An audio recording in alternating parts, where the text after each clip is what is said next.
is Leszek, and I will be talking with Yariv Adan about investment strategies and repeatable communication. Yariv, you've had a remarkable career spanning over 25 years, transitioning from senior roles at Google to founding Futur Fund. Could you share an overview of your career so far? I actually started as an engineer back in the late 90s. I studied computer sciences, pretty much just in time for the first internet madness. In 1998 or 1999, actually on the third year, started the startup with two friends. I think we were too young. It was a bit too early. It didn't last for that long.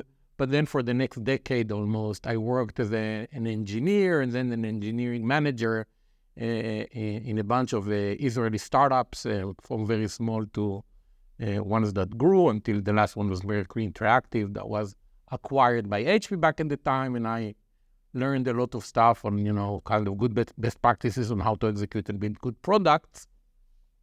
In 2007, I decided to switch to product, to switch to Google, and to switch to Switzerland. So basically, I moved to Switzerland.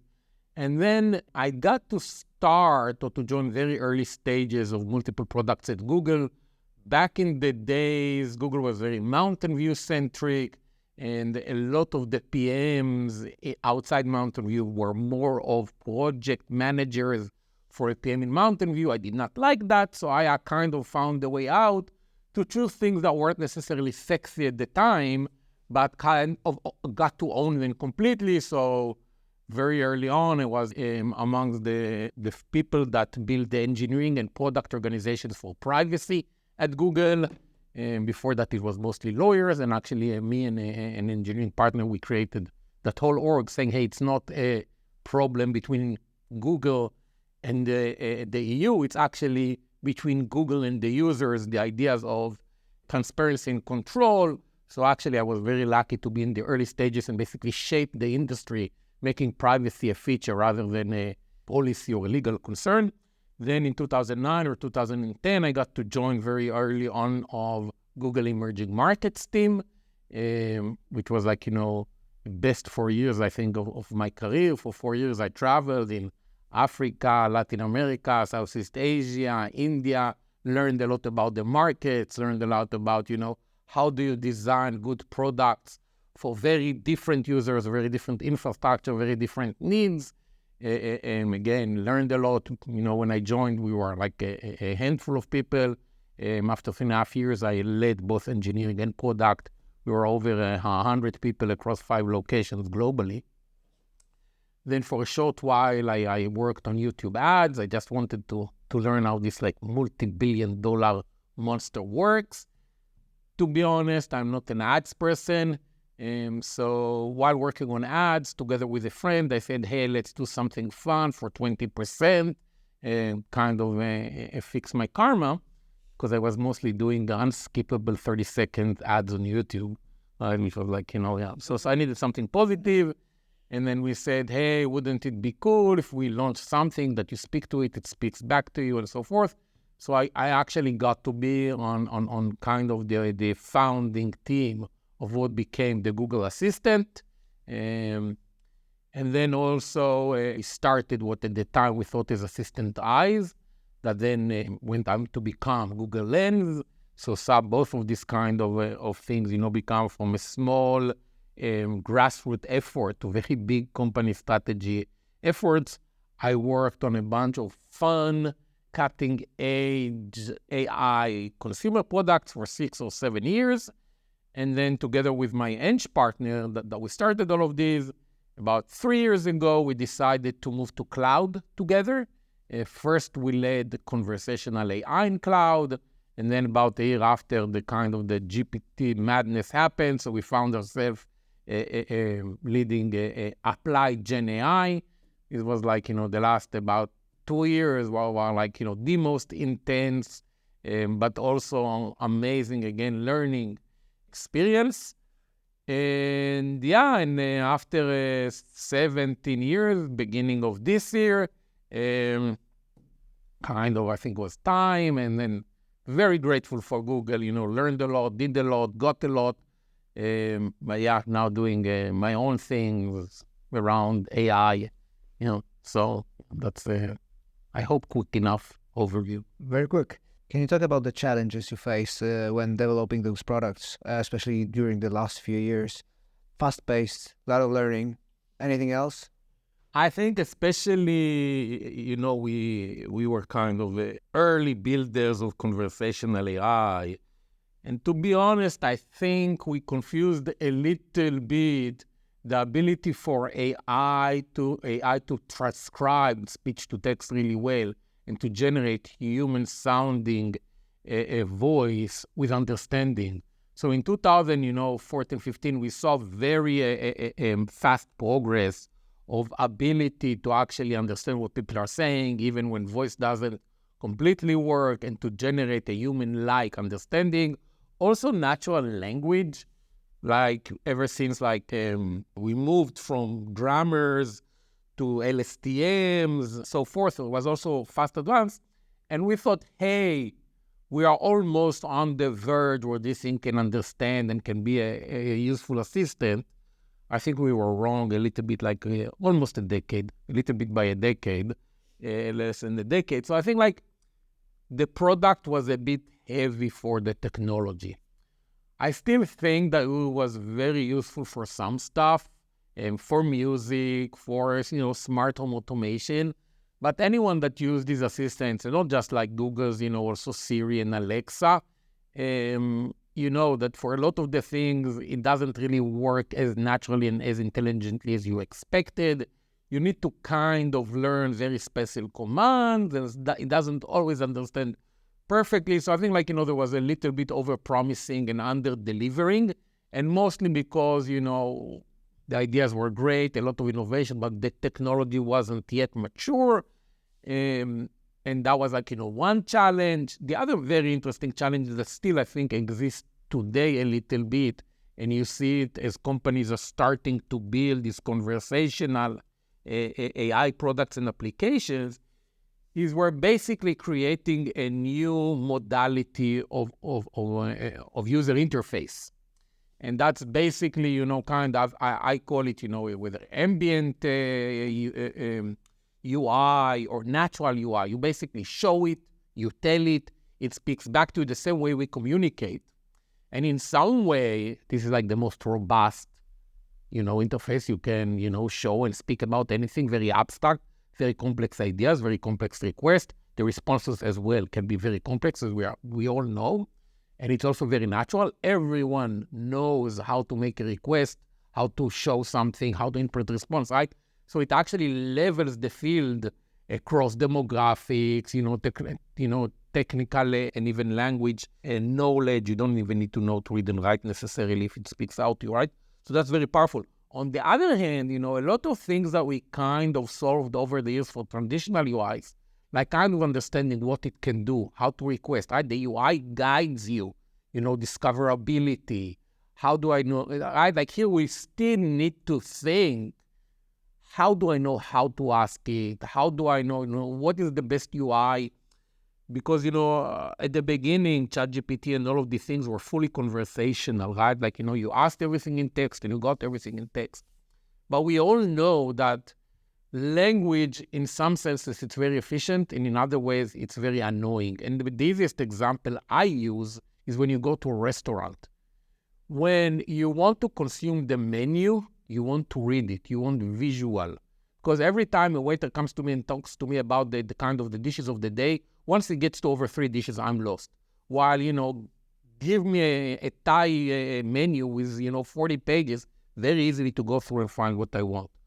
On the other hand, when I know what I want and I want to express it, it's very annoying to do it in a rigid manner, right? Whenever there is a tablet and you need to choose, that's very slow, while I can express very quickly what I want. So I think how do you combine the richness of visual UI, both in input and output, with the robustness and precision of language? That still needs to be figured. And especially, sorry, I'm going a little bit around, no one solved it for mobile, right? So if you noticed, before 2008, all the demos were on desktop. and laptops. And then people figured out, hey, we're mobile first, and all the demos were on phones.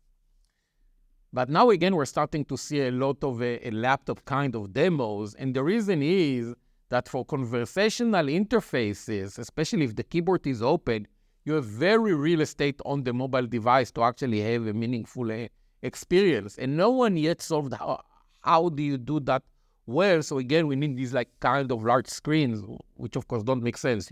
Most of the day we're with the mobile, right? So these are all challenges that we faced back in the days, and that was the first time of facing. So actually, there was much more of the experiment and then, kind of trial and error. I think now there is a little bit more knowledge because of this kind of assistance walking in the desert for the last 10 years. But still, every time there is new modality, you need to think, for how do you take the previous concepts and solve them, but also how do you know that there is like a huge new opportunities that are yet to be discovered and invented, and that also takes time. So we basically, we grappled with that new modality in very early days where the technology was also shaky. So that was like, fun, but yeah. But when you see the recent demos by OpenAI, do you think like, yeah, it was coming, or wow, they did it like something like mind-blowing, or both? How do you think about those recent developments? No, definitely big wow. I kind of when I saw like the last one, I said, oh, finally, we did it. And I think like, it shows that again, right, like there is ingenuity and creativity both on the product and on the engineering side whenever you're trying to build something. And I think a lot of the good ideas from the product and most of the stuff that are currently happening are stuff that were already kind of thought and built before. But definitely, kind of the engineering was missing. So definitely I'm full of respect. But I think like now that actually you get this good experience and it involves everything, right? It's the quality of the voice, it's the speed, it's the ability to do this multimodality, right? All the pieces are over there. I'm like, what excites me is the next step of unlocking new things. And a way to think about it is mobile compared to when mobile came out, because, the internet for itself was amazing. Suddenly you go and you can do digital stuff, which before you needed to go to a physical location, right? You suddenly could consume services and information digitally. That was like, mind-blowing in some way. But then I was always, when you think about moving from laptop to a mobile phone, it's not a huge thing, right? Like actually, you're making it, a bit smaller. It fits now in your pocket rather than in your bag. You cut about 1 to 3 cables. Okay, that's cool. And you're adding very crude, basic sensors, right? There is kind of a speaker, microphone, gyro, accelerometer, and camera. That's pretty much what you added to the mobile, right?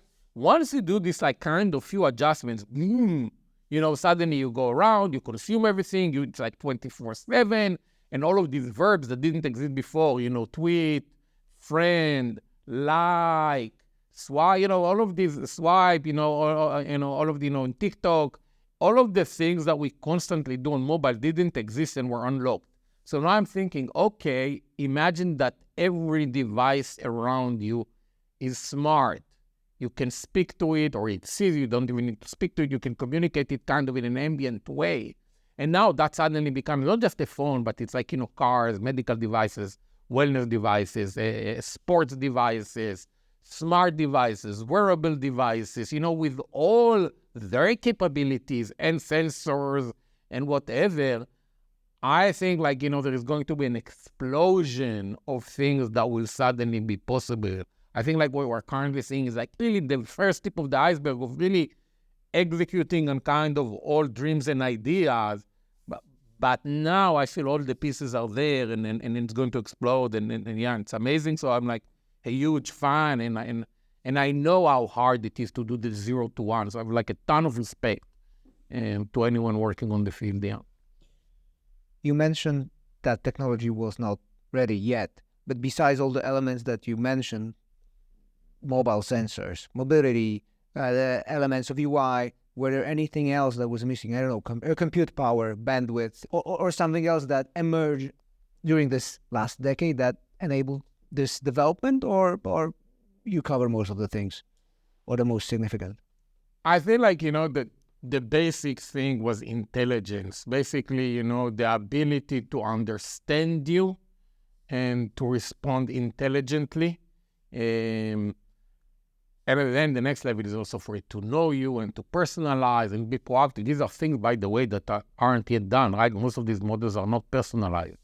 But I think the key basic idea, always we said, the thing needs to understand you and it needs to be fast. That's like kind of, the basic of the pyramid. Then it needs to connect to your world. It needs to be able to do stuff, not just answer, right? So this is, again, things that aren't solved yet, connecting it to existing apps and existing devices and existing capabilities. And then on top of that, then you want for it to be kind of, personalized. It really needs to know you. It needs to know your preferences. It needs to know your history. It needs to know what you're doing, in your life, really, for it to be helpful and useful. And then there was we were thinking about proactiveness. A useful assistant or a useful whatever it is not just, you don't need to go to it all the time. It kind of understands you, it understands the world, and combining your personal context and the world context and its own intelligence, it actually can do proactively stuff for you, right? So these are things that at the time we were talking about and trying to build, and I think are still in their infancy. And of course, then it needs to connect to all of the services out there, both digital and non-digital, right? And you're starting to see, OpenAI trying to do it with GPTs and in other ways. You see, it's still hard. I think it's not trivial, but the basic thing of intelligence, I think, not completely solved, as we all know, what it understands or doesn't, huge debate, but it's definitely useful compared to before, yeah. Mm-hmm. Considering the pyramid, we can only speculate, but how do you see next steps in a decade? I mean, speculation, of course, but how do you see that? Yeah. Well, how can one prepare for it? I think two things that we kind of have a very strong natural intuition for is language and images. We're just very good at it. So I think if you remember 5 years ago, how was image generation, or even 3 years ago, I think the first time that DALL-E was introduced, versus now, and language understanding from the first, from before GPT-3 to GPT-3, 3.5, 4, so that you don't need to be technical to see that progress.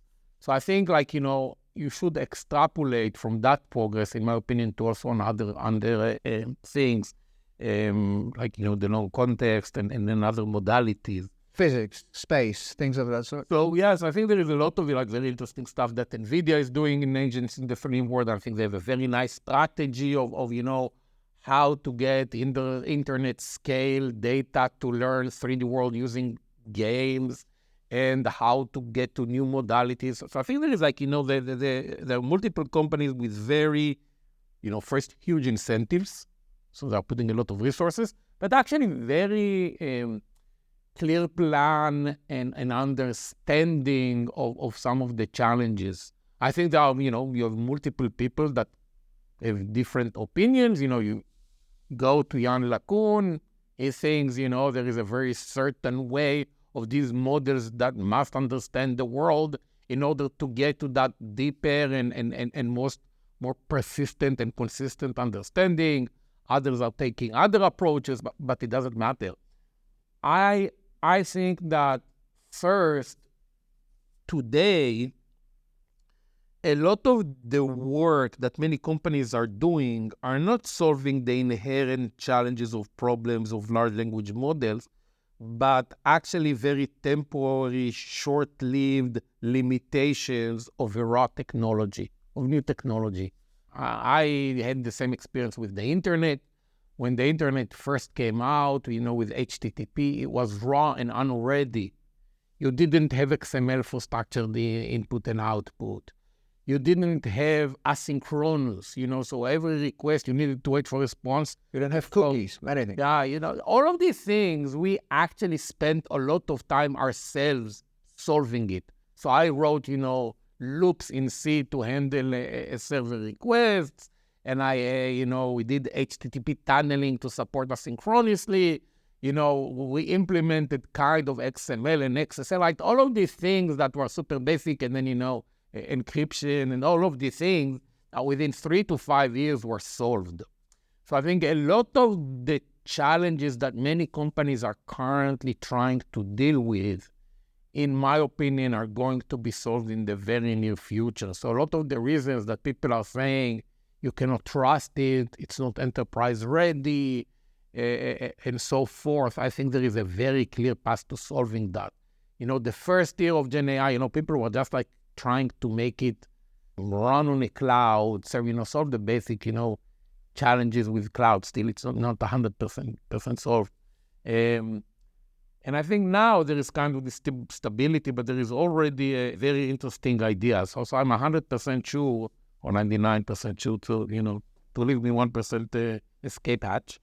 The models, and when I say model, it's not just the model. There is a model, and there's some APIs on top of it, like grounding to make sure it's not hallucinating, and maybe some orchestration to make sure that it follows some reasoning path, and some basic tools that it's always used. So I think all of these will come out of the box as a kind of a very commoditized, well-defined package that you can actually build on top of it, and you don't need to worry about a lot of the challenges that currently companies are worrying. So, and I think that, and again, the level of understanding, as we've seen, 3-4, again, will grow.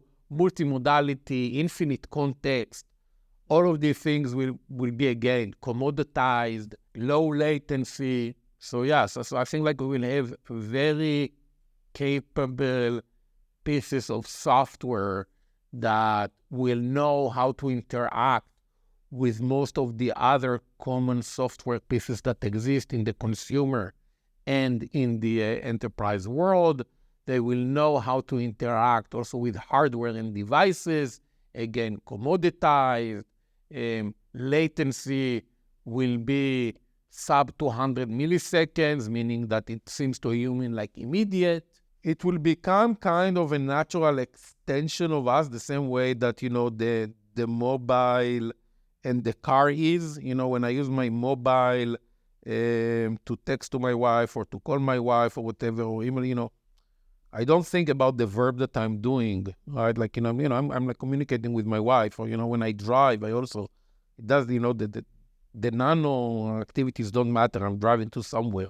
So I think it will be, again, I will just be using it, this ambient saying. And again, I think it will be personalized. So whenever I consume it, whether it's through my car, through my phone, through a smart device, or wherever, it will be the same entity. It will remember all my interactions, right? So in a way, the how I will communicate will go away, and we will feel it. This is just an extension of our body. I'm pretty sure that at some point, shoes were regarded as this like weird technology that keeps your foot, and people thought about it a lot, and now we just put on shoes and walk. And I think it will be the same way. Do you see in the next years development of a general intelligence that understand the nature of reality and can be used for many use cases? It's general, but can be used for specific use cases, or rather do you see a development of specific models used for specific use cases within, say, the range of 3 to 4 years? Yeah, so sometimes I want to say, I'm on the camp that kind of doesn't like, the definition of AGI, right? Like, again, human intelligence is also very, very specific, right? Human intelligence is mostly the intelligence required for a very specific species that looks like us to survive in a very specific planet for a very specific limited time, right? If you want now to be a different body in the same setup like a bird, it actually needs very different intelligence, much more focused on how it sees and how it handles, kind of the physics of flying in the air and stuff like that, which is also intelligent but very different, right? And if you want it to survive in a desert, then it needs like, very different intelligence. I think like, we need to be careful about AGI. And I think like, trying to talk about the thing that is not well defined just, gets into a lot of trouble. So I think like the interesting question is, asking, at what point can AI do X in a way that we think is sufficient, right? Like, so it doesn't matter whether, winning Go requires AGI or not require AGI. Then there is, but the winning question, when will it be like a super player in winning Go? When will it be able to drive a car? When it will be able, so I kind of, the alternative question to AGI is like, when will it be able to do most common tasks that humans do as good as a human, in a sense, that if you measure, the whatever quality metric, it's as good or better. So I think like, I just want to make it much more kind of, almost technical definition. And then I think like, it's very easy to comment, to ask, hey, at what point AI will be superhuman for jobs that require to analyze information and do something with it. And that applies to a lot of knowledge workers, right? Like, from, people that kind of answer questions in a customer support, all the way to someone that reads all the information in the medical knowledge that we have, then looks at the human, collects a bunch of metrics, analyzes these metrics, and kind of, comes and suggests what to do, right? So kind of a doctor, and of course, lawyers, the researchers. So I think that, when you look at what are machines good at and what humans are good at, I think there is no doubt that machines are better than humans in consuming a very large corpus of knowledge, because it's not just text, right? It's multimodal, and representing it in an efficient way, and then being able to extract it when needed, and then do whatever, generate, answer, summarize, or do tasks related to that. And I think that, again, we're currently solving, this is like, relatively recently, but when you think about it, we're just in the third generation of the large language models, the first generation of long context models, the first generation of multimodal models. So yeah, I believe that in 4 to 5 years, it will be able, in the realm of analyzing this kind of input-output, I think that they will be able. I think that robotics and dealing with the 3D world is trickier. Also trickier because of how do you train it, right? So robotics, I think might take a bit longer. And also I think we're a little bit, there is a human bias here, right? At least in my opinion, there is no doubt that self-driving cars are actually better than most drivers, right? We have cars in the US that have been driving for millions of miles, and statistically they've done, much less accident than many other humans. But I think we are setting different bars for machines than for humans, and maybe that's okay. So I think like there is a kind of a separation between when they are actually ready to do it to when will we actually let them do it. And speaking about the commoditization of AI, what do you think will be commoditized? Is it the models themselves? Why, the proprietary training data will become the most valuable asset? How is this dynamic in the future? It's funny. I think it's almost like we have a cognitive dissonance to think about this reality. I think that it's more than the model that is being commoditized. I think like it's the model plus a bunch of horizontal capabilities on top of it. That surrounds it. Yeah, so it's like the model and what we currently look at as multi-agent platforms, right? So it's like not just the model, but actually these things that can do things, that connect to systems and to skills, both digitally and in the real world. And all of these capabilities that actually you can reason and you can use different ways to handle the issues of hallucination.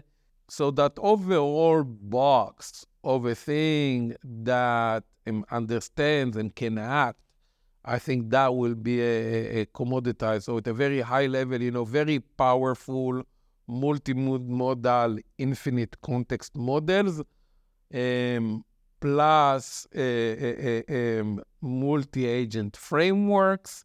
And I think on top of that, there will also be a lot of these horizontal building blocks that you take that and people will come and create very easy building blocks to do common tasks, right? So for example, browse the web, for example, do something on a computer called the phone, and then even higher, for specific verticals or horizontals, customer support. So I think all of these very, very, almost the entire stack will be commoditized, because I think that once you look on these models and these orchestration and agent layers, many of the pieces, when you take away the current temporary instability and issues, it's not very complex pieces. So yeah, and I think that's a big question, because we are used to a reality where first machines are very limited, and then if you want to do anything with a computer, you need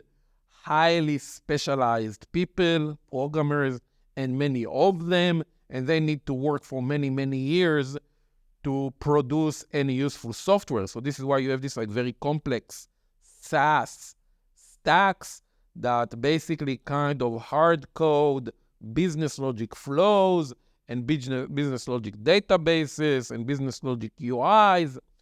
But I think in the new world, a lot of that will not be needed. And I think the stack will be much, much simpler. The cost and expertise of developing will go down. So I think we will see a much bigger, software overall will be much, much bigger, because you can be used to much more. But I think because of commoditization, margins will be much lower, and overall a much simplified stack, yeah. I want to change the topic to transition to early stage investment. Can you tell about your motivations to focus on that area, specifically early stage AI startups? Yeah, sure. So I'm actually turning 50 this year, and I had a long time plan. Ever since I was 25, I was sure I'm going to retire the next 5 years. Finally, I said that's it, 50, I'm going to do it. And I had all of these nice plans of doing AI for art, AI for food, and do ski on the weekdays and gardening and whatnot.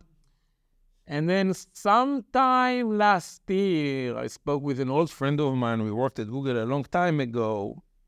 And we actually saw, wouldn't he also, he's also doing very well. Wouldn't it be cool to switch to investments? So, as you might have noticed, I love technology, I love products, I love business, I love the place where these meet, I love the innovation and the creativity in creating new products. And throughout my career, I kind of, managed to grow the scale and have a broader and broader portfolio of that. And to me, investment and enabling entrepreneurs to build great software, new products, and to support them is kind of the natural next step in that journey. And intentionally, because we love being hands-on, we love being connected to the technology and the product and the team, and we want to continue and contribute and kind of shape the future of AI, we chose to focus on early stage, so seed and pre-seed stages, and actually be very clear that we want to be hands-on and involved and support the founders. So we make sure that we partner with founders that are looking for that. We chose to focus on AI because that's what we understand and what we're good at, right? So we want to support our expertise. So we're basically for partners. My expertise is what I said, at least a decade on AI at Google. Two others were at Google before. They did a bunch of things. Then they had an AI startup that they exited. One of them is also professor of AI in ETH. And the fourth guy, also PhD from ETH, also had a startup that he sold to Apple. There he worked on computer vision in the early days of Vision Pro. Then he worked in another unicorn on computer vision where he made product. So it's all people that at least, 10, if not more years have been doing AI in the real world. And we kind of have a broad understanding and experience on product and research, go-to-market, team and company building, fundraising, and so forth. So it's like a super super cool combination of what we love doing and something that actually gets to ride the biggest wave at the moment in the market. So it almost seemed like, No brainer. yeah, we should do that. And it's been, super fun. And it's like also like, people that I know for 10, 15 years, everyone knows each other. So it's like a very super fun, great culture. Nice. Can you share some of your key criteria that you use when you evaluating potential investments?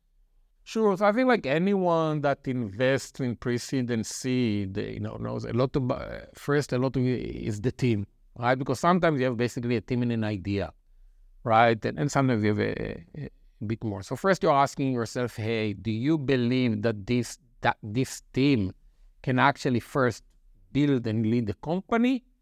And specifically in that space, do they have the leadership and the other expertise required? Are they missing a key function or anything? Then, we look at the problem space and, is the problem that they are looking, is interesting? Is it really hard? Is it growing? Is it shrinking? Is it just like, temporary? I'll touch a bit about that, like more specific. We look on the technology and product, on the differentiation, defensibility, on the go-to-market, they're trying to understand, how viable is this, to succeed.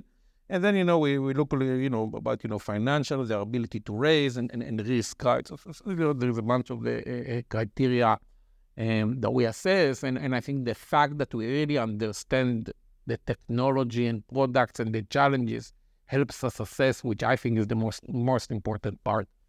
Specifically in AI today, so like I said, I think that in the next 2 to 3 years, a lot of the things will be commoditized.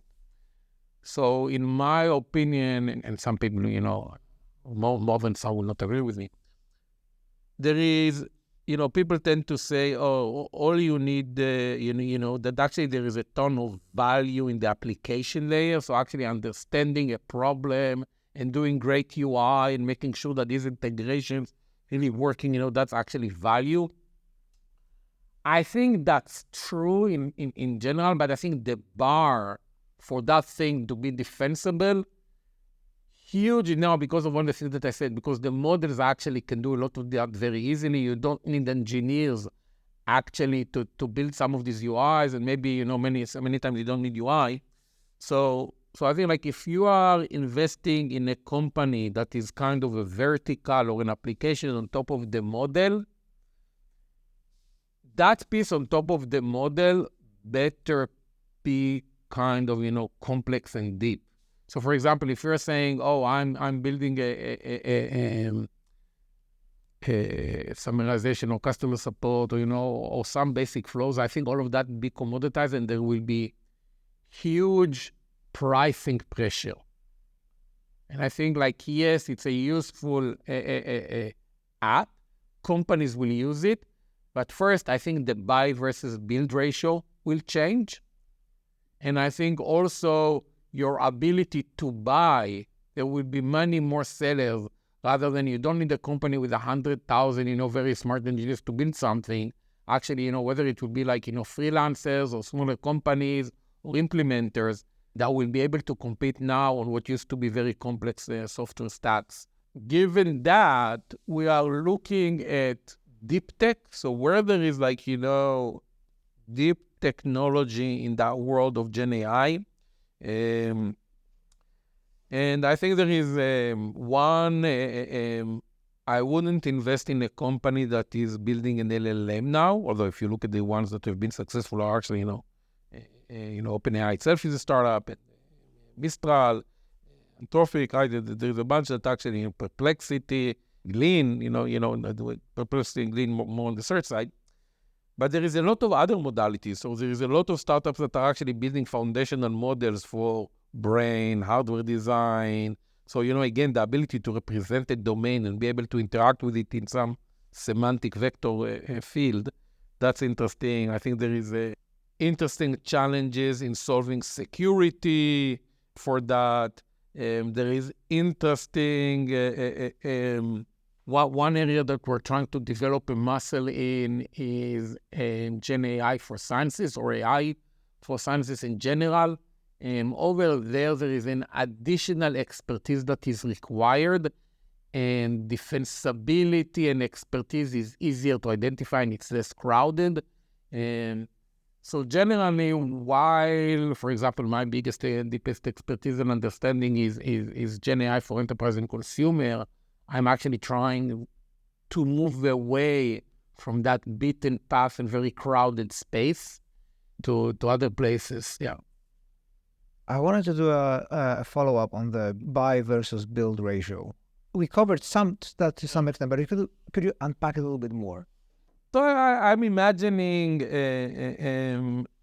a future where you have this kind of, models and agent frameworks and horizontal pieces, and you're a company that you want, you're seeking some solution.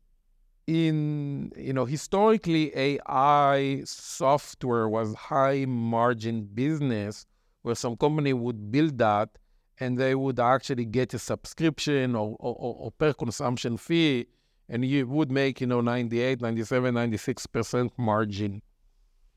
Because there was a ton of expertise, you needed data science expertise. In order to develop models, you need to understand data, cleaning data, training models, and all of that. And it wasn't trivial to train these. I think that in the future, the complexity to build a solution will be actually many times kind of, connecting Lego pieces. And either will require no code or very simple code with a lot of automation and coding assistance.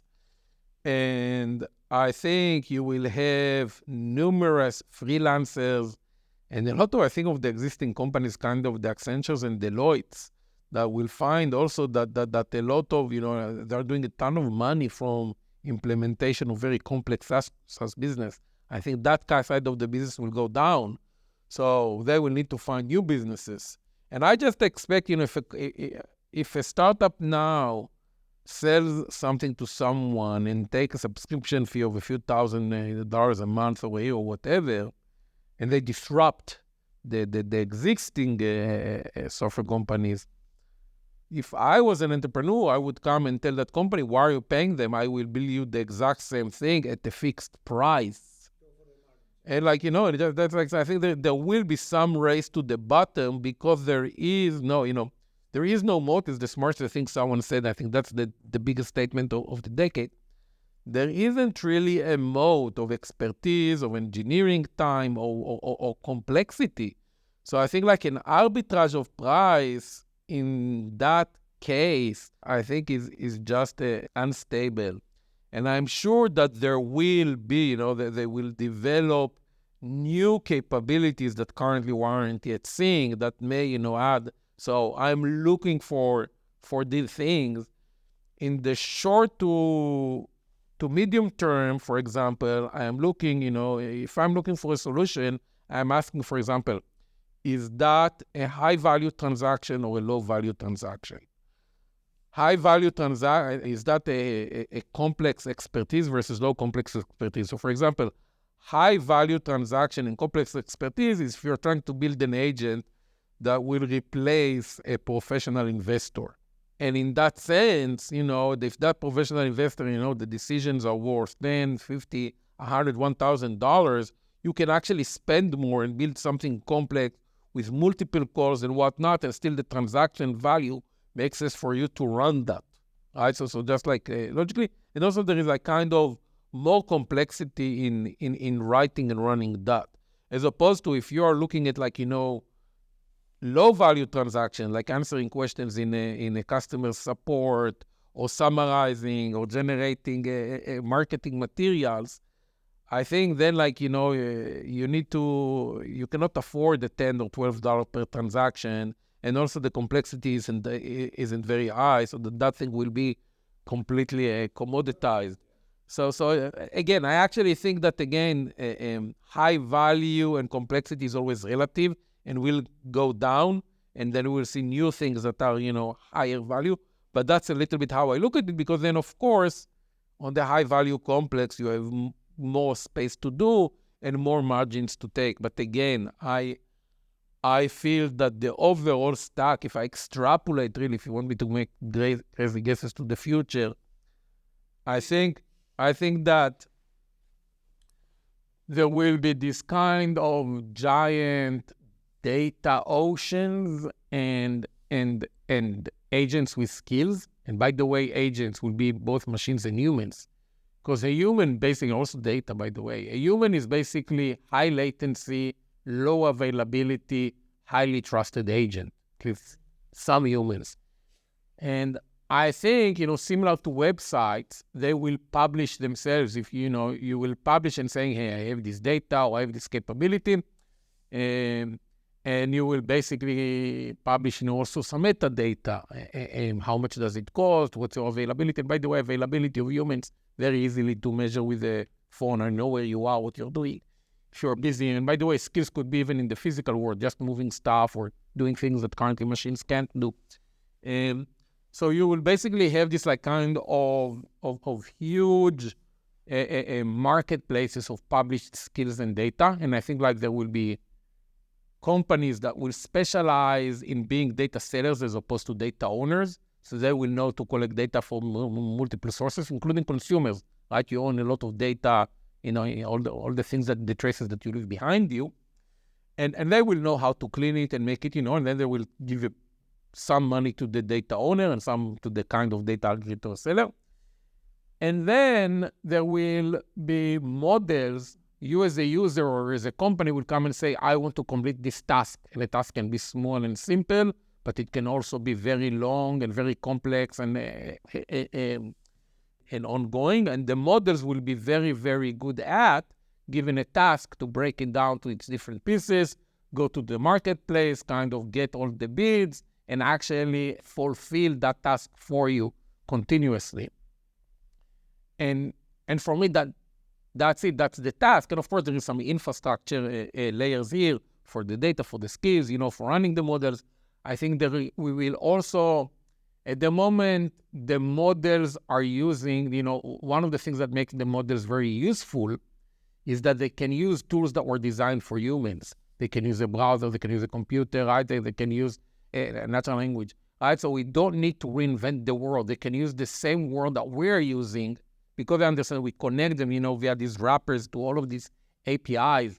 But I think that but while I think this is a very good way to bootstrap and to use things that humans use, I think as models become the way to do it, we'll actually find out that there is much better way to represent data and to represent code in ways that humans understand, right?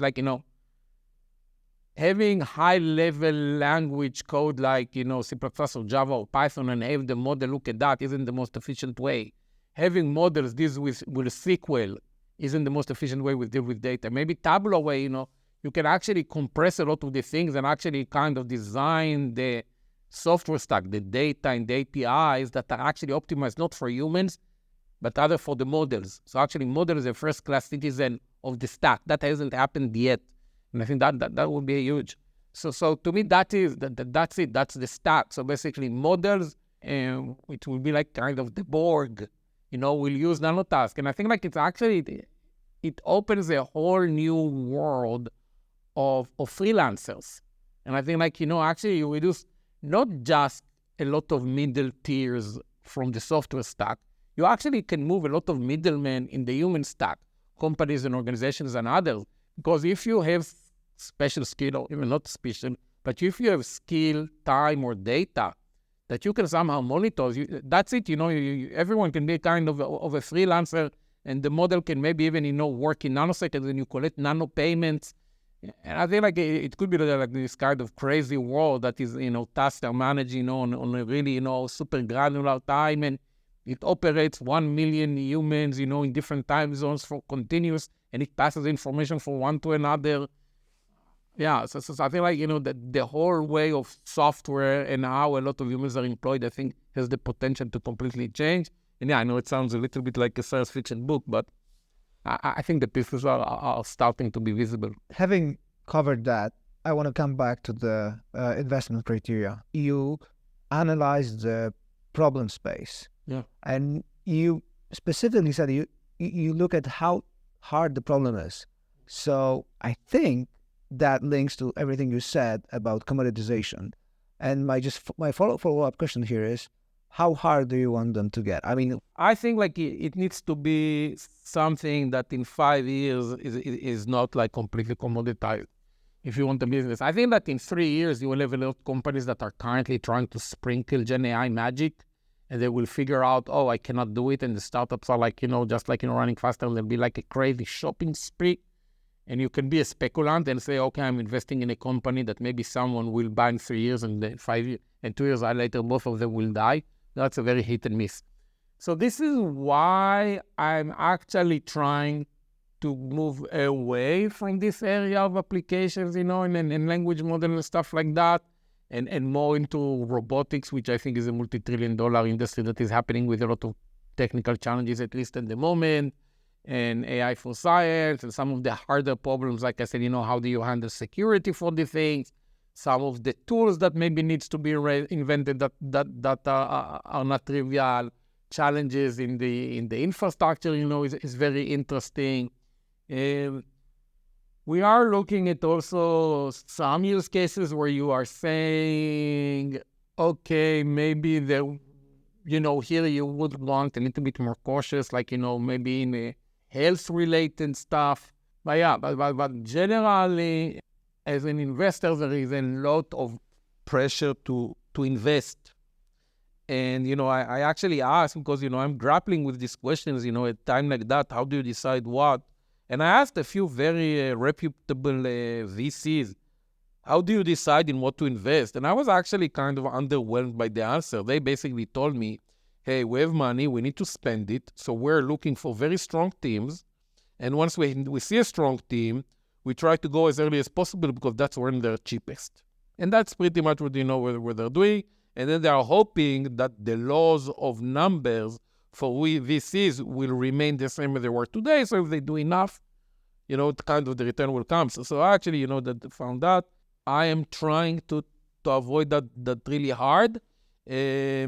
But I do think that this is a very, very unique time of huge disruption and fast progress. And I know that even I know where we should actually, in my opinion, even have a higher bar for what's hard than what we currently have. I think like the last announcement, both by OpenAI and Google, kind of demonstrated so nicely, right? Because suddenly, you suddenly see, wow, this thing, so fast and multimodal, infinite context, and a lot, and can actually use the browser. A lot of companies that were kind of building of pieces of that became kind of irrelevant overnight. And I think that was like kind of a good small example. So yeah, so I'm trying to really stretch that very hard thing. And again, I think that in sciences, AI for biotech and stuff, and also there it's kind of moving fast. There are still very hard problems. Hard enough not to drown in the ocean of data. Sure. You're always also worried, am I being, too harsh in my criteria? Am I missing, too many opportunities? Because we've seen a lot of kind of agent frameworks and agent kind vertical solution companies with great founders. And I was like, no, I actually think that's going to be commoditized. And maybe I'm wrong, but yeah. Nice. My final question is about your leadership style. You've led many teams, built many teams. How do you approach it? And how has it evolved over the years? The first thing is I learned the importance of just getting the right people on the team. That's like so that's the single most important thing. Strategy, missions, whatever, that changes all the time. But if you have a very strong team, actually you can, once you get the right people on the bus, you can drive anywhere. So I kind of learned that there is a huge difference between a weak person and an okay person, and an okay person and a great person, and that zero is bigger than negative. So I prefer not to hire anyone and do the job myself, or not do it at all, other than this guy is a weak person. No. Because a lot of people many times, you need to grow, you need to do that, and it's very hard to find good people, very strong people. But I've learned, like the price of hiring the wrong person, and there are two aspects to that. Right? One, the doesn't have the skills, or actually super strong person, but just doesn't match your setup. So for example, for PMs, product managers, that's just an example. And I think that this applies actually to a lot of other people. There is a huge difference. We call it 0 to 1 or 1 to 2. But basically, some people strive in chaos and uncertainty. They love it. They feel it as an opportunity. They feel, kind of strangled where things become, more processed and organized. And they're awesome and great in that. While others can actually handle very, very complex systems, Google Search, Google Ads. These are some examples that I've seen. But they actually lose themselves when there is uncertainty, like very small changes. They feel, everything changed. Both of them are very strong, but you need to make sure that you have the right person for the right setup. So that's first thing that I've learned, really to spend a lot of effort to get the right people on the team. And if I made a mistake, because, it's very hard, always to manage the people out as quickly as possible. The person will be great. If you do it professionally and quickly and in the right way, the person will be grateful, the team will be grateful, and your life will be easier. And again, it doesn't need to be a bad person, just like maybe not the right person for the job. I also learned to focus on people's strengths. I think a lot of, I've seen a lot of managers that are spending so much time to try to change people and deal with their weaknesses. And, even if you're very successful, maybe you'll get, 20%, 30% ROI. If you actually put the person in a place that caters to their strengths, and again, going back, you hire strong people, they will fly. You get 100x, you get 1,000x return on that. And again, I separate between weaknesses and skills. And I think that's fine. People love learning. But then, when there are skills, I try to be very technical and be very concrete and avoid abstract thing. I'll give you an example. So for example, I learned that one big game changer for improving people, where I find a step function in their career, is shifting between being tactical and strategic. And by the way, being effective as a tactical and learning how to execute with given resources is also kind of a thing that you do at the beginning of your career and you need to learn. But, sometimes, so imagine I'm coming to you and telling, no, you need to be more strategic. What does that even mean, right? So what I try to do is to break it into different elements. So I think the first thing is to really understand the context in which you are. So what I've noticed that there is a lot of people that are looking at their own team as their microcosmos, and are making up all sorts of success criteria. And the team is really executing against these success criteria that they set up, and sometimes are very successful at it, but it's completely disconnected, or at some point got disconnected from what the bigger company or whatever it needs. And then that team doesn't understand, hey, why aren't we getting the recognition, the resources, or whatnot, although we were great and executed against our measurable OKRs that we published, blah, blah, blah, right? So I always assume that you are the top expert on your field because you're smart, because you're into the details, because you do it on a day-to-day. All you need to ask is what does my VP or CEO or board, whoever that is that context, what do they care about? What's the most important thing? How are they measuring it? And that's actually a very easy question. You can actually ask it like that, CEO. And they They love when people actually asking that question. Then once you ask that, you can go back and think, okay, how do I tie the things I know best to move the needle on that mission? And sometimes you can actually come back and say, hey, actually, I think that the mission we have doesn't contribute. We should work on something else. That's also actually a great answer. But this very simple rule of always know what the company cares about, that also puts you in a much better position when you're arguing. Many times you go on a review and you find yourself arguing and you lose the argument. And that's actually very catastrophic for a team, plans cancel and whatnot. But again, assuming you know your material best, if you understand the context you operate, usually you will win this argument because you come and say, hey, I understand one X or Y. Here is why what we are suggesting actually does that, right? And I always tell people you need to be your biggest cheerleader, but also your biggest critic. Like, if you come to a review and the executive actually challenges you on your expertise, it's your fault. You just didn't think as big as you should have and you didn't understand the context. The other thing is that I tell people, and again, shifting the whole point of how do you become more strategic is, a lot of very strong people think, oh, my role is, I'm the PM, so I'm supposed to provide the product requirement, so this is not, that's engineering. But no, you need to have a mindset that there is a bunch of leads, each one has their own little hat that they do, but at the end, each one of them is 100% accountable. Because you cannot be successful if your piece is is doing great, but the overall thing failed, because your whole piece matters only because of the mission of the whole team. And you need to ask yourself, hey, why isn't the engineering manager right? And you need to take that full accountability perspective on that. Yeah, so these are some examples. I have a bunch of rules that I developed over mental time. models in a way, yeah.